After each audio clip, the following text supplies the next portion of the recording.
Мои дорогие подписчики, всем привет! Сегодня мы с вами поговорим на тему, что вас ждет, если вы встретите нарцисса. Нарциссы бывают и женщины, и мужчины. Это расстройство не имеет гендерной принадлежности. Нарциссов много везде. Во всех странах, во всех городах, но самое большое количество их в больших городах и в туристических городах, поэтому имейте в виду. Когда вы познакомитесь с нарциссом, значит, у вас будет первый этап. Называется он «Сахарное шоу» или «лавбомбинг», «бомбардировка любовью». Вот такой первый этап, на котором нарцисс или нарцисс-мужчина или нарцисс-девушка попытаются вас влюбить. Значит, что будет происходить? Я очень много видела таких людей и в Москве, и здесь, понятно, за 5 лет. Очень интересно наблюдать, но интересно только в том случае, если вы обладаете информацией и смотрите на это как бы со стороны. Итак, первый этап. На первом этапе он вас будет влюблять в себя. Будет влюблять в себя, будет совершать какие-то невероятные поступки, дарить подарки, возить по лучшим ресторанам, возить вас в путешествия. У него такая программа интересная. Мы в данный момент будем говорить о мужчине, нарциссе. У них такая программа интересная, то есть программа «Как вас очаровать». Но эти программы, они все одинаковые, и они будут со всеми женщинами одинаковы. Вот, то есть, вы себя чувствуете принцессой, королевой, вообще, что-то невероятное у вас происходит внутри, бабочки, в общем, такая, как бы, вы на вершине счастья, думаете, вот встретила я мужчину своей мечты, не зря я так долго жила, мучилась, страдала, наконец-то небеса меня отблагодарили, и сейчас вот оно счастье. Так. Пока нарцисс вас идеализирует в этом состоянии, и он вас, конечно же, зеркалит сразу, то есть он делает все то, что вы.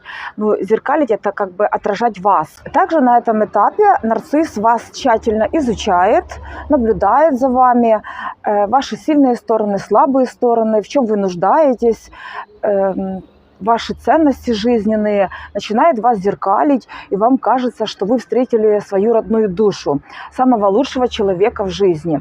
Вы начинаете ему открываться.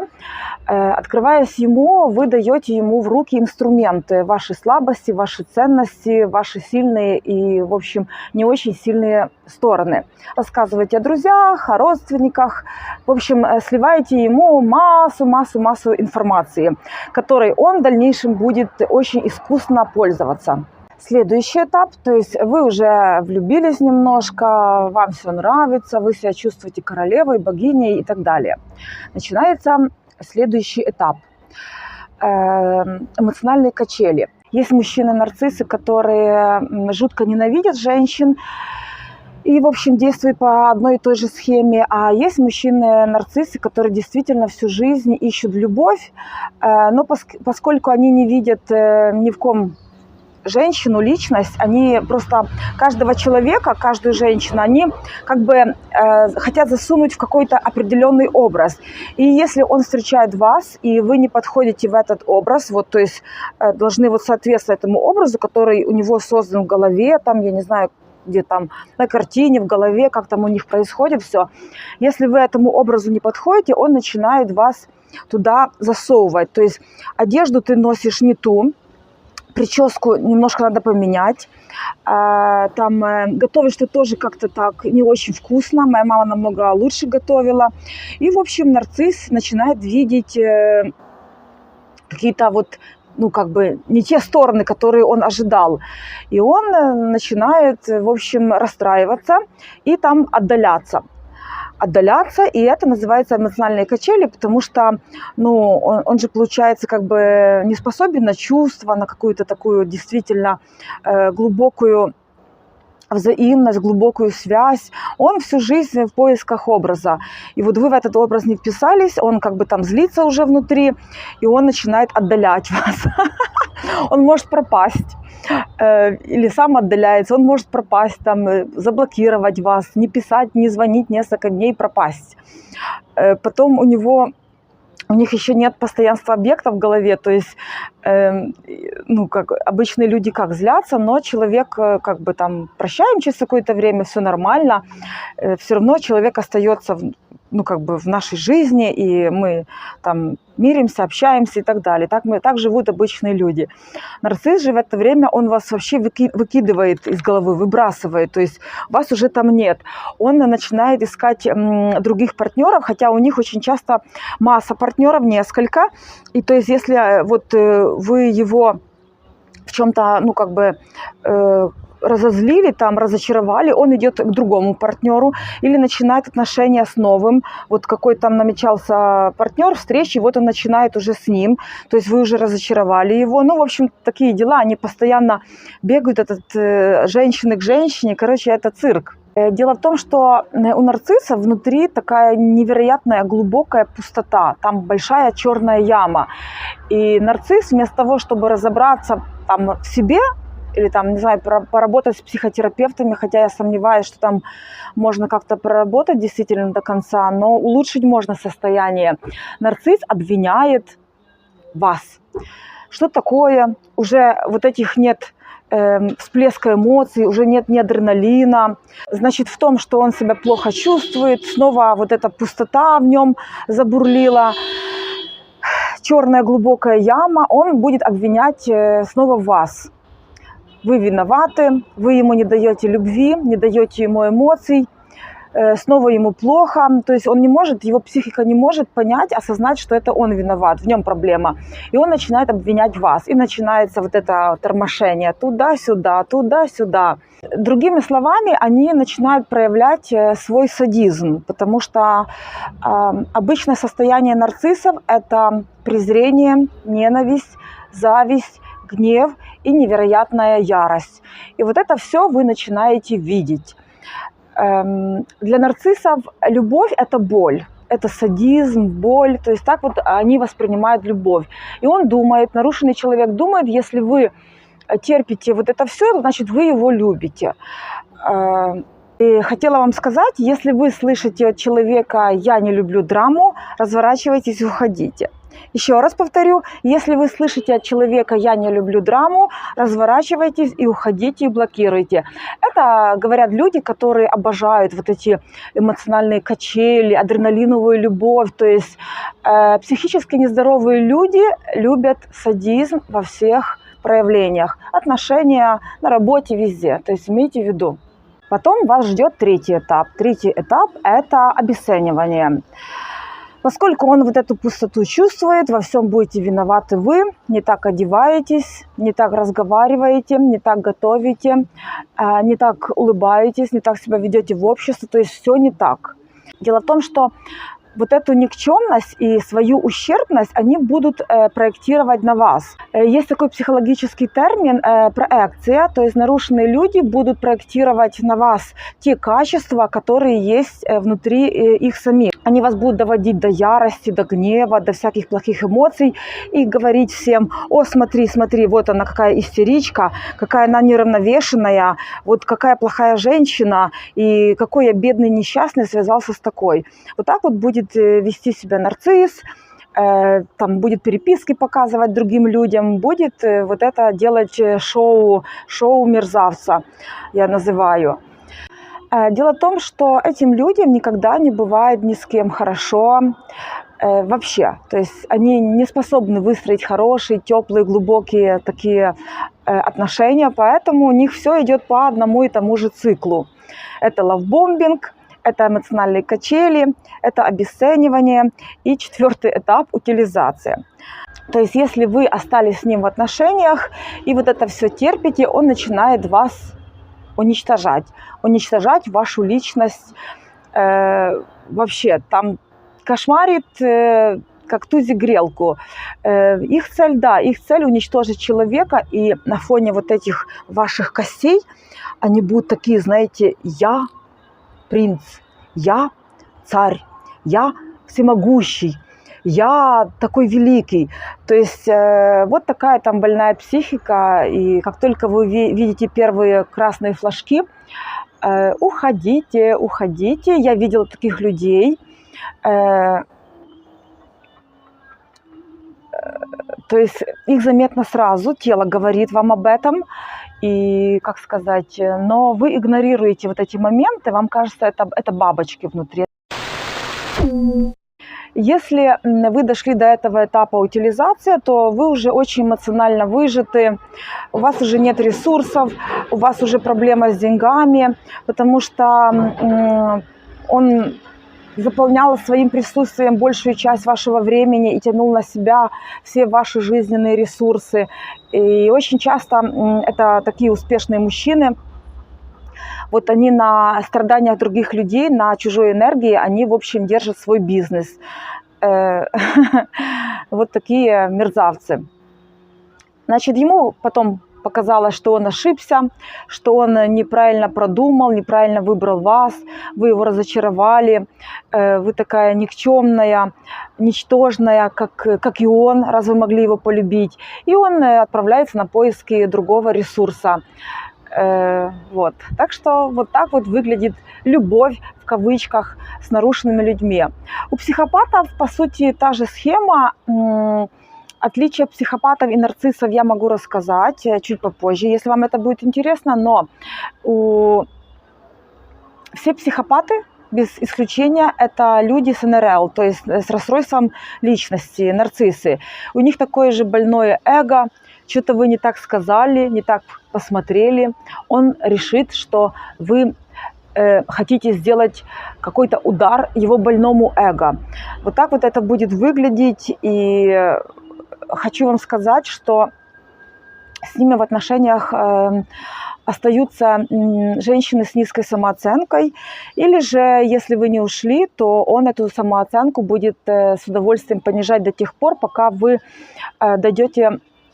не дойдете до состояния беспомощности, тогда он уже будет вас шмонать и делать, что хочет. Таких людей очень много. Намного больше, чем говорит статистика, я вам скажу. Они очень активны, потому что им все время нужен новый ресурс, новый ресурс, новый ресурс. Они совершенно не самодостаточны, они постоянно должны быть в каком-то тандеме с кем-то, в какой-то фантазии. Если вы разорвали эту фантазию, ушли, он быстро ищет новую фантазию. Они могут преследовать, в общем, долгое время. Вот историю вам смешную расскажу. Тут познакомилась с одним мужчиной в Каире, и вот он почему-то решил, что он может за мной следить. И здесь кафе есть перед моим домом. И он, значит, я туда ходила, снимала раньше, и он, значит, платил деньги этим официантам, чтобы, когда я буду приходить, чтобы они как бы давали ему информацию, что я пришла, вот. И вот они так делали, и всякие люди постоянно приходили, там за мной следили, то мужчины на мерседесах подъезжали туда-сюда, такие, знаете, такой египетский движняк. Даже друга один раз прислал, потому что мужчины на мерседесах на меня не действовали.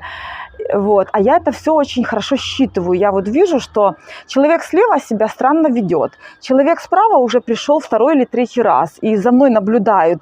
Я же изучила язык тела очень хорошо, когда работала тренером.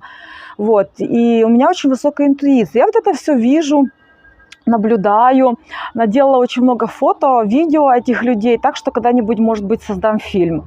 Почему он это делает, я не могу пояснить, не знаю, наверное, человеку скучно, но, в общем, вот такие бывают смешные мужчины.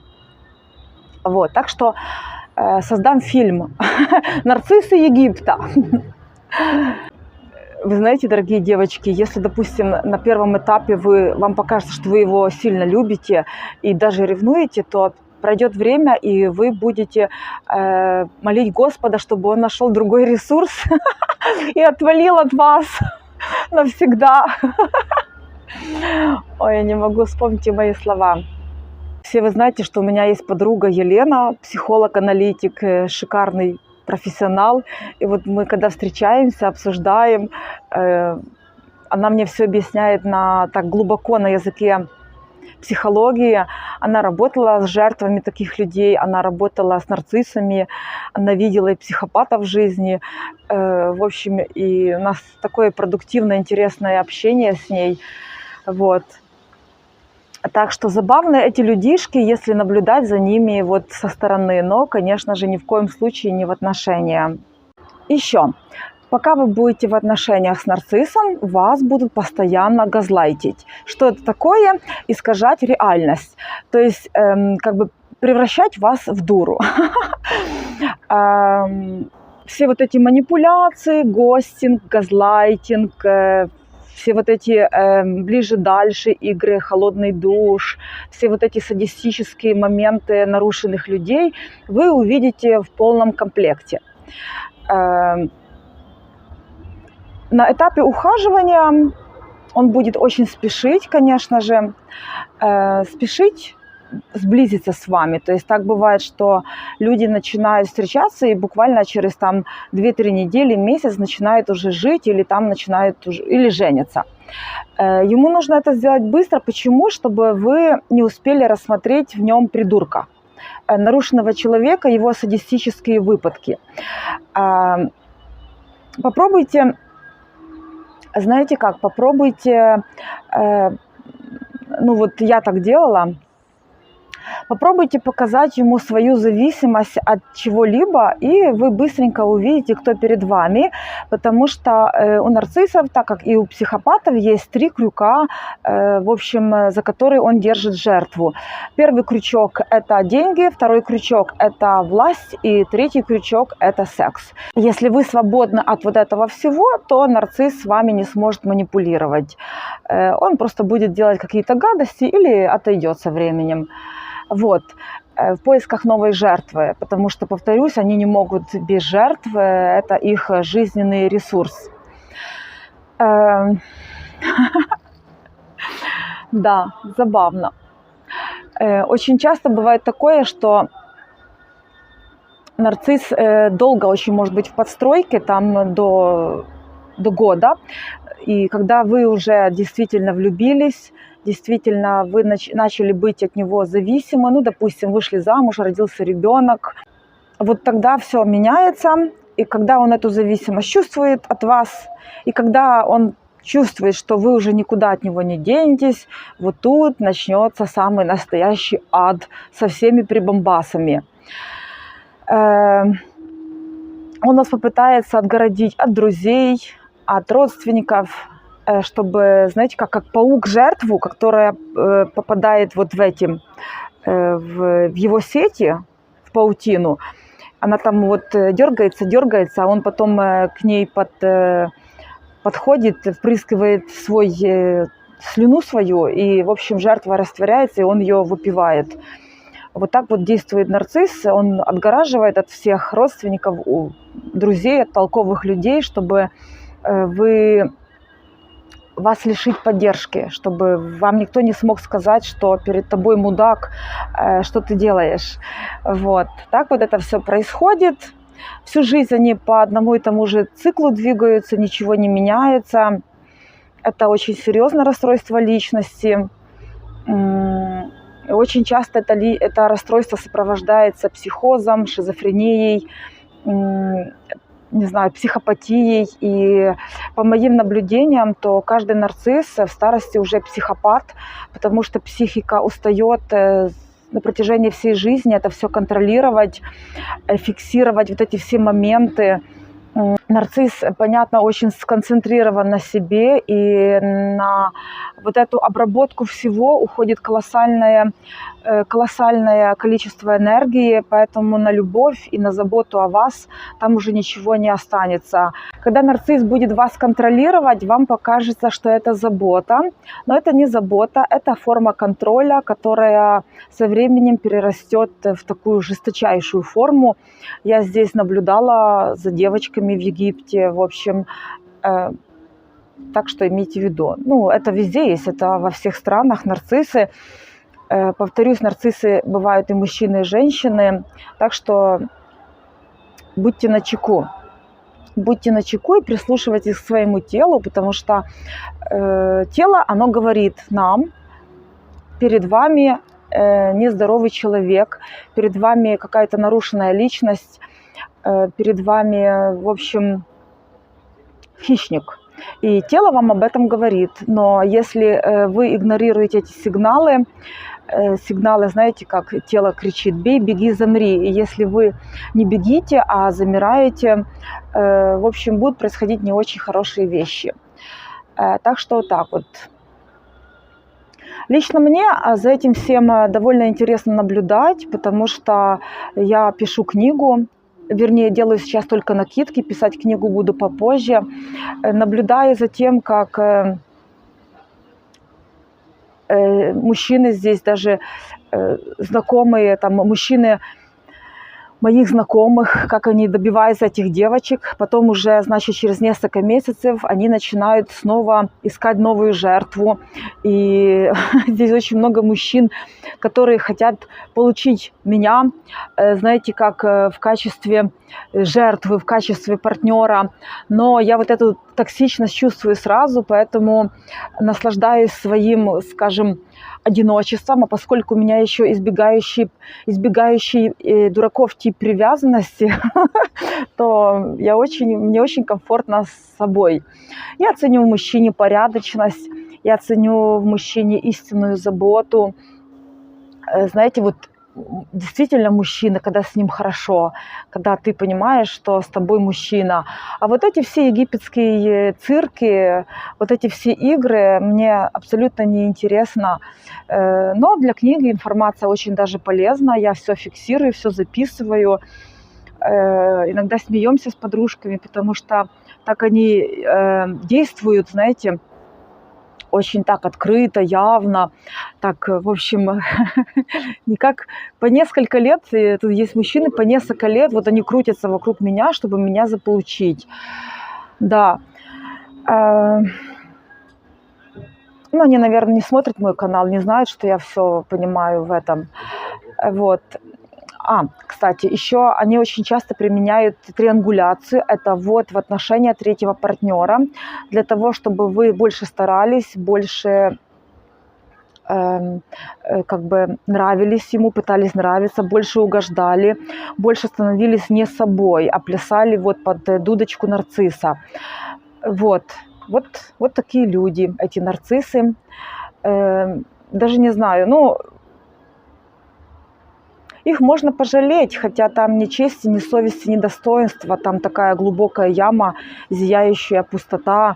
И их главные эмоции – это гнев, ярость, презрение, зависть.